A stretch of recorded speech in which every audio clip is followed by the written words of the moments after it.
Well, thank you all. It's 2:20 in the afternoon, and I'm sure you're looking forward to hearing about chemistry at about this time of the afternoon. A very stimulating topic.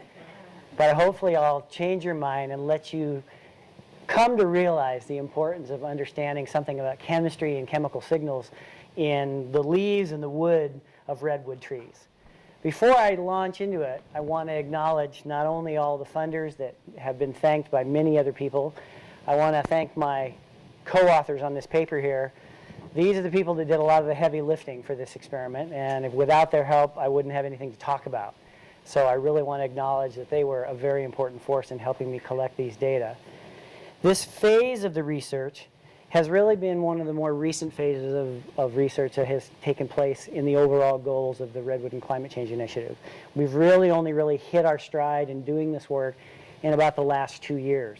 There was a bunch of lead-up work that we had to do to test the methods and get things going, and really it's really been in the last 2 years where we've been really able to collect data, analyze that data, and begin to start to tell the chemical signal stories in redwood foliage and redwood wood itself.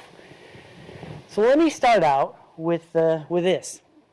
There's a bit of context and a bit of conundrum, and then leads to a question. And this has been brought up by others. Anthony just brought this up. Because of their great size and age, how do we best come to study and understand redwoods and how they respond to both current and past climate changes? We can't take these massive trees that Steve was telling us about and stick them inside of a chamber and measure all their physiological properties. We need to find a way to study these massive trees sort of indirectly. And one of the ways that we've been doing that is by extracting chemical signals from both the carbon and the oxygen that compose their leaves and their wood to sort of reveal two really important things that we can get from those signals. Something about the climate that influenced the oxygen and the carbon isotope composition of the leaf, and then how, if that climate has changed, the physiology has also changed in these trees in response to that climate. And so the chemical signals that we can extract from a leaf or from a tree ring itself is really an archive of response and of climate. And we really want to try to see how we can mine that archive. In this context, then, we have sort of two broad-scale research questions that we posed with this part of the research. The first one at the top there, how are redwoods responding to variation in climates across their range today and in the current sites that we've seen maps of already? And to sort of begin to understand that, we're trying to understand the chemical signals that are present in the leaves of the trees that we get from the particular study sites throughout the Redwood and Climate Change Initiative study sites. The second question is, how have redwoods responded to past variation in climate across their range, and how does this change with species and also size or age class? And that's where we can return to the tree rings that Steve talked about and that Allison talked about, and really try to pull out the chemical signals from those tree rings as well. So there's additional information that's in there. But how do we do this? How do we pull these signals out of the leaves and wood, and how do we extract them to sort of answer these broad-scale questions? Well, this is Chemistry Tutorial 101. Now it's 2:23, and we're going to dig into some chemical details here. I want you to go on a little bit of an adventure with me from resources that are out there in our environment, water and carbon dioxide in this case. So we've got water molecules, we've got carbon dioxide molecules. As Anthony says, those leaves are taking in that CO2. Those roots and sometimes even those leaves are taking in the water. Those are combining together in the leaf themselves and making carbohydrates. And those carbohydrates, of course, are the backbone, the skeleton, that are not only building the leaf itself, but also building the tree rings that are first being, those compounds are being synthesized here within the leaf. So there's this transfer of signal from the resources out here in the environment through the leaf. Some stays in the leaf, and the rest of it goes on to build these tree rings. Now, an important component of this chemical signal research is that if you look up here, I've shown you that not all water and CO2 is created equally. All right? There's different basic flavors of water and CO2 out there.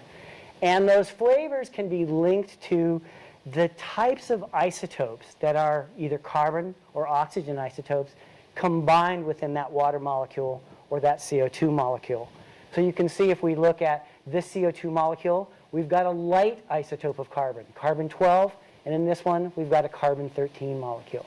In this molecule of water, we have an O16, and this one, we have an O18.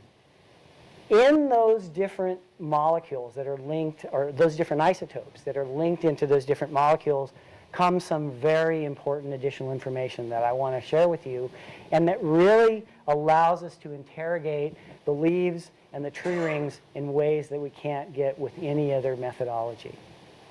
Let's first focus on the leaves. Steve told you that these trees have billions of leaves. Well, a single leaf sometimes has hundreds of stomata. That means we have hundreds of billions of stomata in a single tree. And each of those little stomata, as Anthony was telling you about, is a pore that controls water loss out of the tree and CO2 entry into the tree. So there's a very important gateway here in these stomata in affecting the assimilation of carbon dioxide and the use of water from the trees itself. Here's a close-up of that, and this is exactly the same sort of thing that Anthony showed in his talk. Here's one of those stomata, the gatekeeper, basically, for water leaving and CO2 entering. So that trade-off, that regulatory organ on the leaf itself really has an amazing effect, not only on the rates at which water is lost and CO2 is assimilated, but then the isotope composition of those different CO2 or water molecules that are being made into the carbohydrates. Think of it this way, and here's my metaphor. If we have stomata out there, and they can open and close like this opening and closing a lid on a box, and then you have the leaf biochemistry that is assimilating all that CO2 or using that water, and the analogy in my picture here is the hamster on the treadmill. It's really, the hamster is the machinery that's assimilating the CO2. The lid on the box is the stomata. And it's this balance between the supply through the box lid, or the stomata, and the demand by the hamster on the treadmill that really determines not only the rates of physiology, but ultimately the isotope composition of both the leaf and also the wood. How does that work?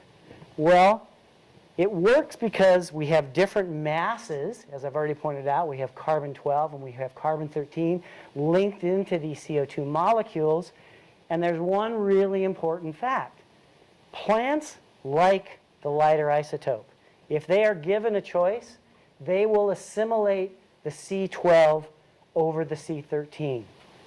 But as the supply of that CO2 goes down and it begins to run out, basically the analogy is the hamster runs out of oxygen, all right? Well, you can't discriminate against the C13s if you're going to continue to photosynthesize and use. So the regulatory mechanism of supply and demand will really determine the isotope composition of the leaf itself. And my analogy that I use in my courses, it's like jelly beans. If I throw jelly beans out on the table and we're all sitting around the table, we can choose the ones we want. We can discriminate against those licorice ones. They taste terrible, right? And we can take up all the cherry ones. But once all the cherry ones are gone, if you want to eat a jelly bean, you're stuck with eating the black licorice ones. That's what discrimination is. That's what isotope discrimination in the leaf is all about. It carries a powerful signal of physiological response, both at the leaf level and, as you'll see, to the tree ring level. If we focus on the other resource, water, we know by looking at isotope variation in water that winter rains and snow are very cold sources of precipitation or water for plants out in the environment. And when they're cold, we know through a number of processes that they contain less of the heavier isotope, oxygen-18. We know that summertime fogs, which form in a much warmer environment right on the surface of the ocean, they have more O18 in them. So we have differences in the isotope composition of different sources of water that redwoods may actually take up. If we look at the leaves in the wood, we know that during the process of water loss, that this can lead to differences in how much of the O18 is left within the leaf itself. And here we've got a diagram here on the y-axis is showing you the O18 in the cellulose of a leaf against the water loss of that leaf. And as you can see, as the water loss goes up, as we move in this direction on the graph, the amount of the heavy isotope actually goes down. So now we have ways to get these, make use of both the carbon and the oxygen isotope signatures in these leaves and put them to use for some of the studies that we've been looking at. We do that first at the leaf level by going out and climbing the trees. Here's a picture of Wendy scaling one of the trees here, collecting foliar samples along a vertical height gradient in the tree so that we can analyze these for isotope composition. Here's Steve and Marie in the background doing some of the mapping that Steve was telling you about in this morning's session. And these are the kinds of data that we generate. We're looking here now at carbon isotope composition. Don't worry so much about what the actual numbers mean. Here we've got giant sequoia, again using the same symbols that Anthony was talking about in red symbols, and the coast redwood in the bluish symbols. This green dashed line running across here is sort of our reference point, all right, for all plants on Earth at about -27. Again, the value is not that important, but it's a nice reference point. One of the things that you see is that if we look at giant sequoia, there's not much of a gradient in the lower part of the tree. It's pretty flat at this one number. And at about 50 meters, we begin to see a change in the carbon isotope value in giant sequoia. In coast redwood, not only do they have lower overall values, but there's more of a sort of linear increase with height in the tree. So what does this mean? Well, the height gradient in carbon-13 is really a proxy for the physiological functioning of that plant. And we think that as you go up higher, or we know as you go up higher in the tree, and Anthony mentioned this, the water status of the tree is changing. That change in the water status changes that balance between supply and demand, and that in turn changes the isotope composition of the leaf at that particular height that was being made. But what part of physiology is changing? Is it the supply side or is it the demand side in that trade-off? And this is where only having carbon isotopes doesn't really help us answer that question. But we've got a second isotope. And we've got oxygen. And what you can see is if we look at the oxygen isotope composition, we've already said that there's a height gradient in the carbon isotope composition. If we look at the oxygen isotope composition, we actually see no vertical gradient in the oxygen isotope composition. Now this is giving us an insight into a bit on the supply side. We do see strong differences, even though we don't see them in carbon isotopes, we see strong differences among our sites, and that's what the different colored symbols are, particularly in the giant sequoia, and particularly in this case, you can see the calaveras samples are much, much different than all of the other giant sequoia sites. That's our lowest elevation and our warmest and most evaporated site. It really displaces in an oxygen isotope space from all the other sites. So what does this tell us? This is telling us that there's no real gradient in the oxygen isotope composition, while there is a gradient in the carbon isotope composition. And what this means is that if we expect supply to be driving this, while carbon went up, oxygen should have gone down. Oxygen didn't go down. So it's giving us an insight that perhaps for the first time, it's really the demand for CO2 that's changing in the leaf and not so much the supply of CO2 in the leaf that's really affecting these gradients within the trees themselves. Now, we've got some information on what those gradients mean, but there's a whole bunch of other variables now that we need to use to sort of understand what are the drivers in these isotope gradients that we actually see within the tree. There's a bunch of biological variables, such as the species themselves and some of the unique physiological and morphological characteristics. Anthony touched on this a little bit with respect to the seedlings, but we have some of this for the field. We know something about the water status of these trees in the field. We know something about this photosynthesis. These are all things that we've made measurements on in these plots that we can't really share with you today. So we have a lot of knowledge about the biological variables. A new one that's being worked on by Cameron Williams, who's doing a PhD in my lab right now, is the role that potentially water storage and capacity in these trunks might play.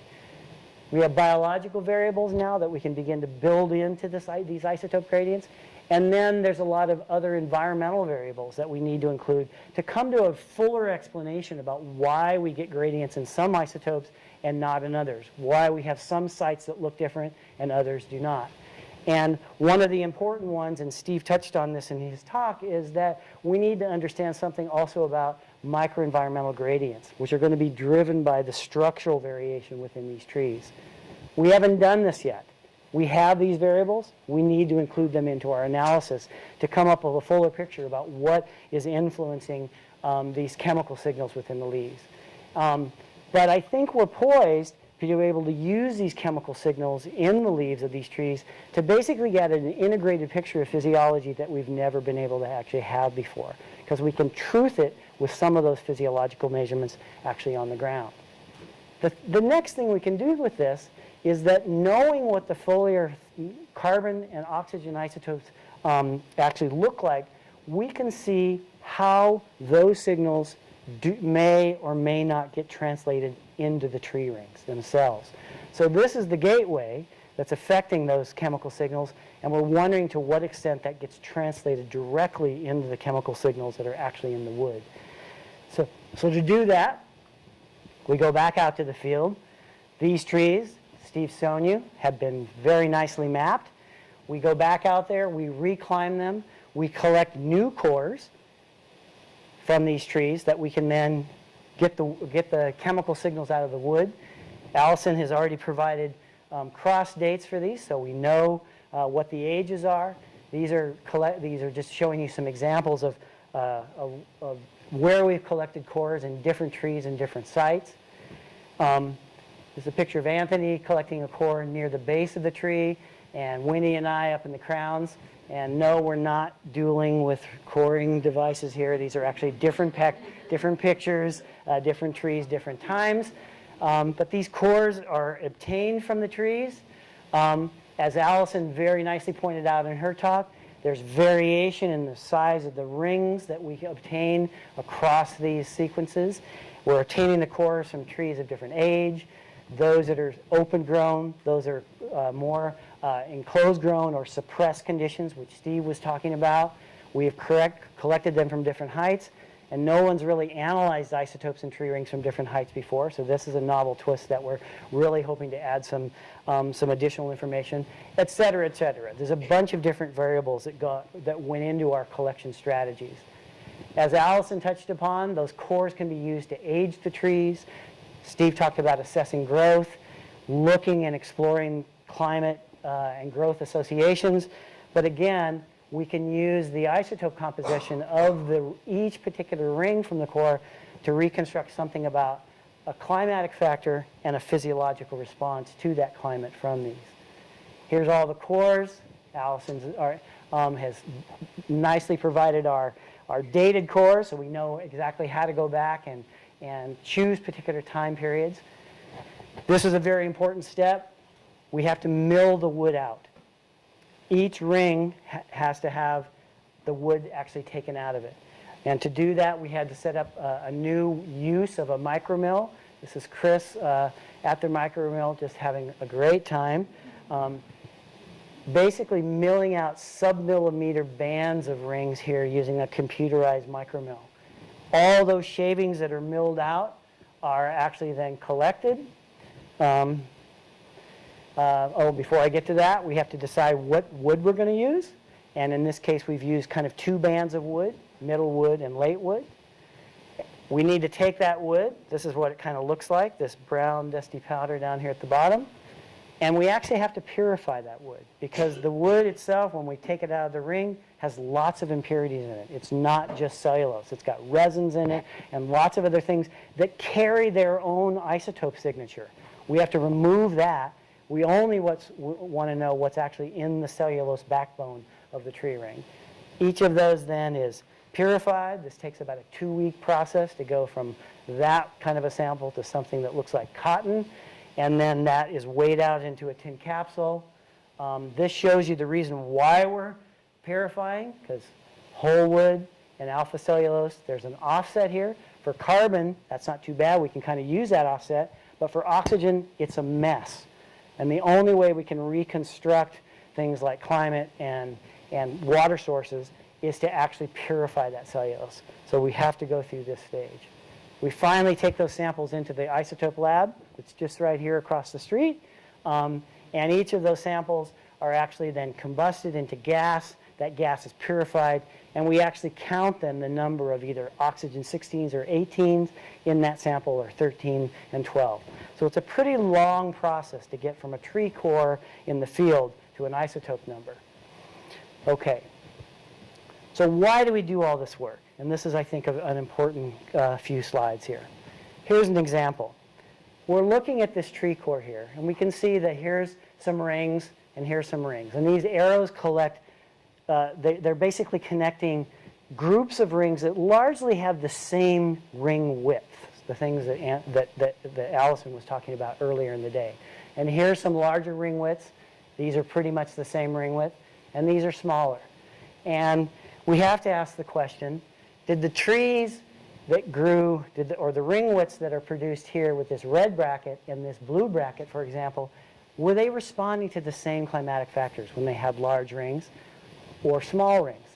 And not only were they responding to the same climatic factors, but what were the physiological behaviors when there was larger amounts of growth or smaller amounts of growth? Well, we're fortunate to be able to do that, answer that kind of question if we have climate records at the site. Because we know that when rings are large, maybe it's warmer, or maybe it's wetter, all right? And so we can, if in a place where we have climate records, we can truth the variation in both the ring widths against the climate. And Allison talked a lot about this, or touched on this in her talk. But what happens when we go back in time? When we don't have weather stations, when we don't have PRISM data? What happens? How do we determine why those big rings were growing and those small rings were growing? And this is a real example. Here we see same large rings, same large rings. They're growing larger for very different reasons, all right? If we look at that, those large rings or those small rings in relation to the average climate at this site for 125 years, these are large because it was warmer. These are large because it was wetter. So if we have large rings, how do we tell whether it was wetter or warmer? And that's where the isotopes come in. This is where we take the chemical signal in the tree ring itself and begin to provide some new insights. This shows you a series of just a few years here and the oxygen signature, because another thing we had to do was decide where we were going to sample this wood. I mentioned that we have middle wood and we have late wood. And you can see there's large variation within a single ring in the oxygen isotope composition within this particular example. So we had to decide which wood to sample as well.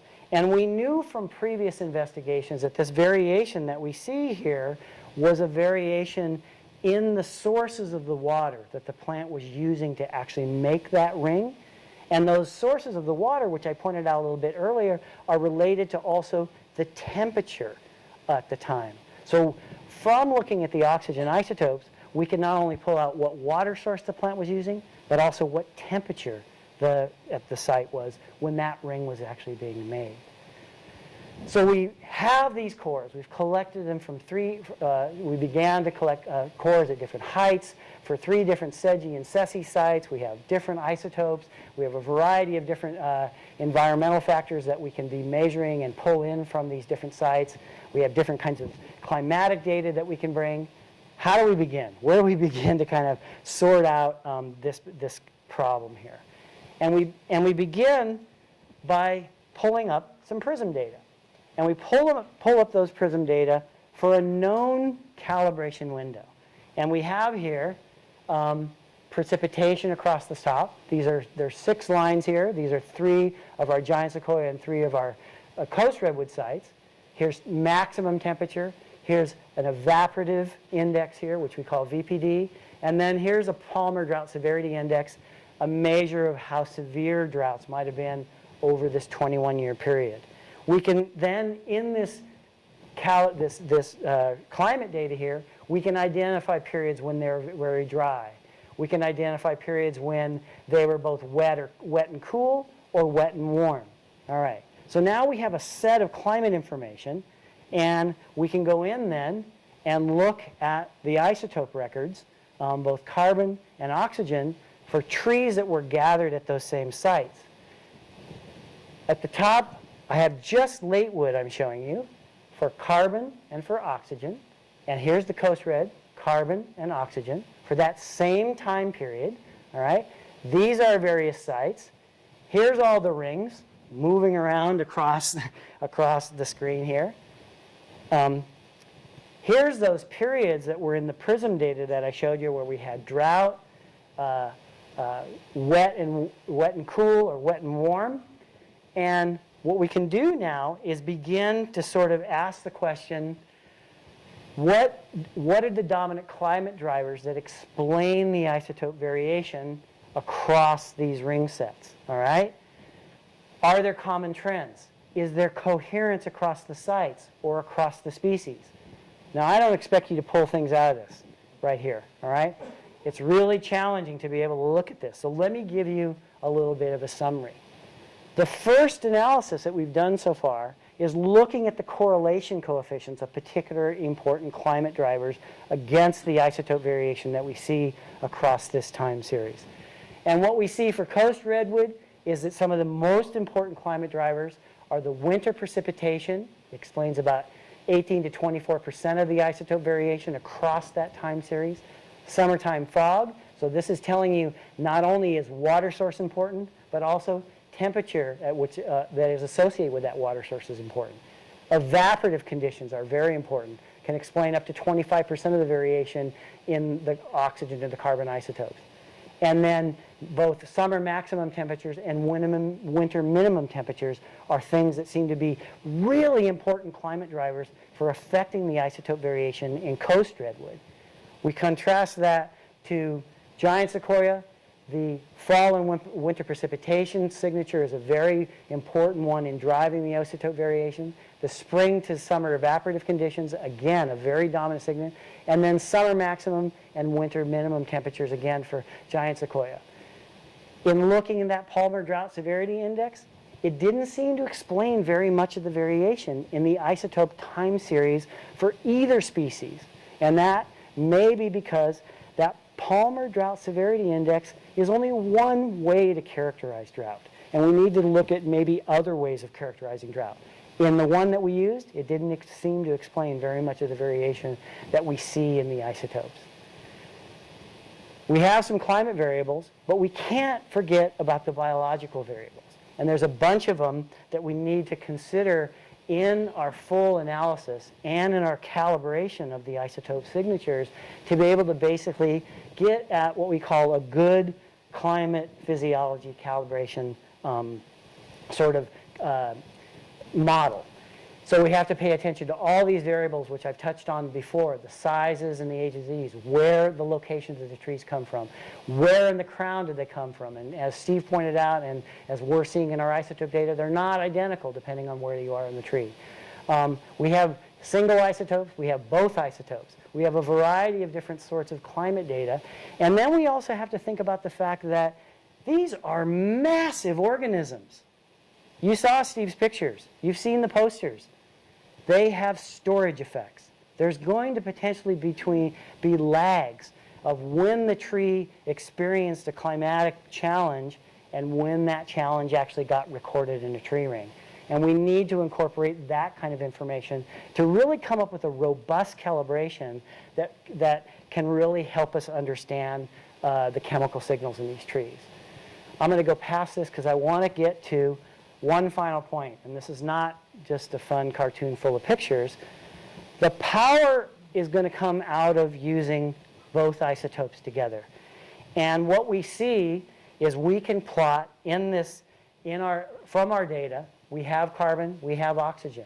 We can look at how they covary and whether both across sites or across time, there's a particular trajectory that the isotope variation is actually moving.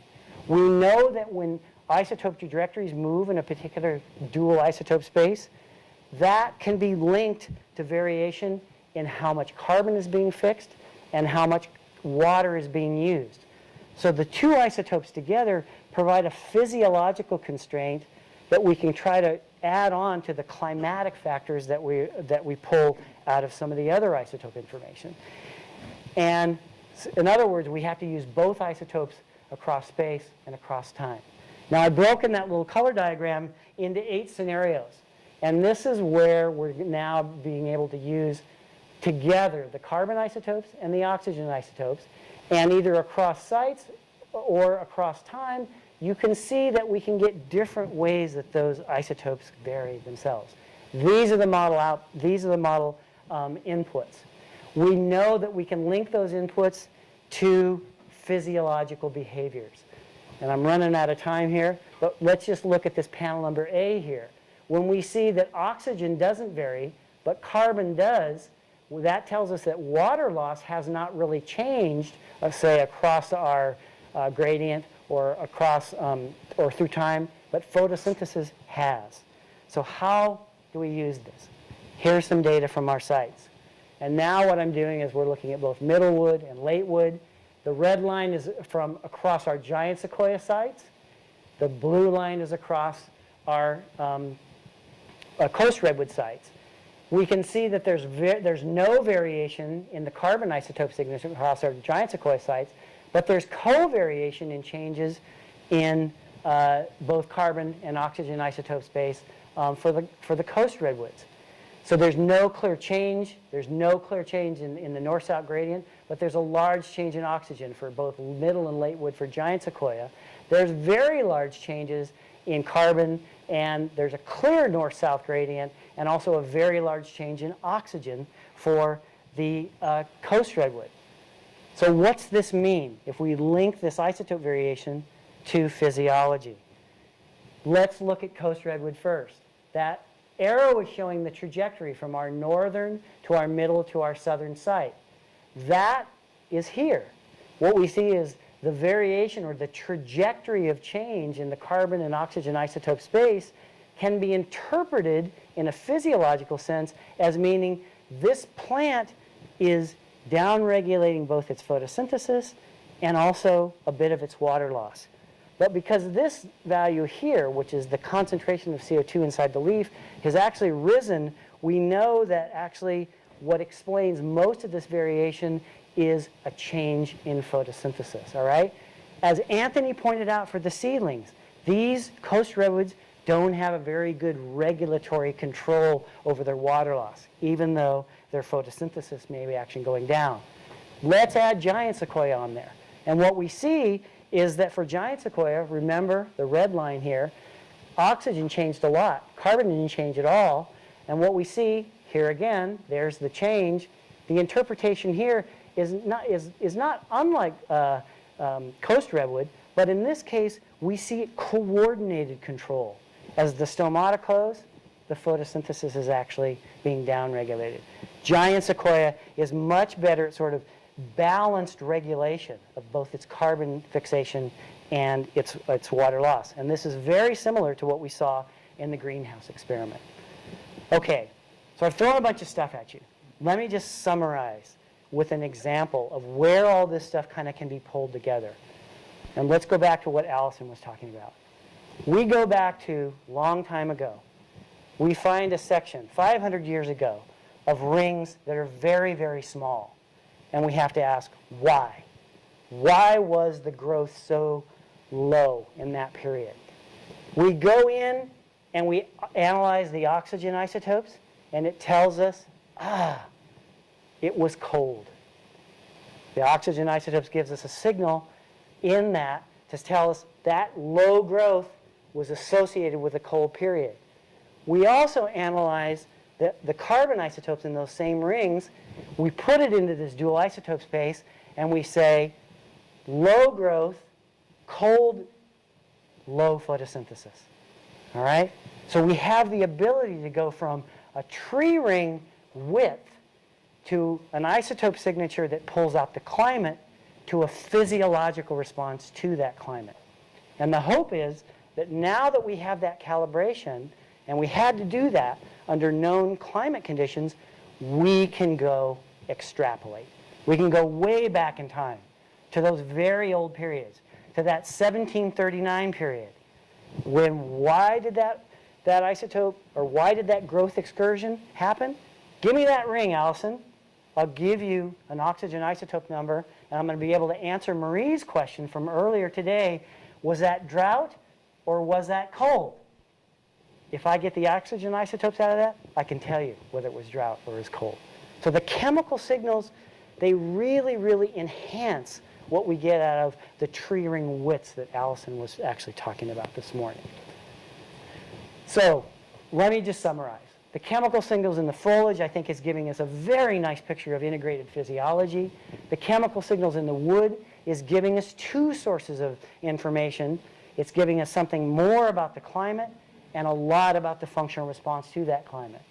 We had to calibrate under known climate conditions to be able to understand what leads to that variation. We have a lot more samples to analyze and a lot more data to analyze too before we come up with a very robust model, much like the models that Steve was talking about for predicting growth.